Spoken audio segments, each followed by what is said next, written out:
এক ছেলে তার গ্রামের একটা মোরগ ধরে পিটালো। তখন সেই মোরগ গ্রামের সব মুরগি আর মোরগকে নিয়ে ধর্মঘট ডাকলো যে আমরা এই মনুষ্য জাতিকে সকালবেলা ঘুম থেকে জাগাই, আর এই মনুষ্য জাতি আমাদেরকে কষ্ট দেয়, আমাদেরকে অকারণে প্রহার করে। আগামী কাল থেকে আমরা কেউই এই মনুষ্য জাতিকে ঘুম থেকে জাগাবো না।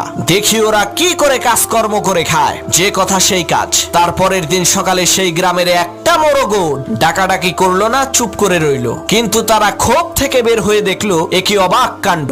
গ্রামের সব মানুষ ঘুম থেকে উঠে তারা তাদের কাজকর্ম করছে। তখন গ্রামের সকল মুরগি আর মোরগ বুঝতে পারলো আমরা যদি না থাকি, বাকবাকুম করে না ডাকি, তাহলে মানুষের জীবন ধারায় কোনো পরিবর্তন হবে না। ঠিক একই ভাবে বন্ধু, তুমিও যদি না থাকো এই পৃথিবীর কিছুই আসবে যাবে না। তুমি তো ভালো, পৃথিবীর বিশাল বড় রাজা বাদশাহ নবী রাসূল তারাও চলে গেছে, তাই বলে কি পৃথিবী থেমে আছে? পৃথিবী তার আপন গতিতে চলছে আর কিয়ামত পর্যন্ত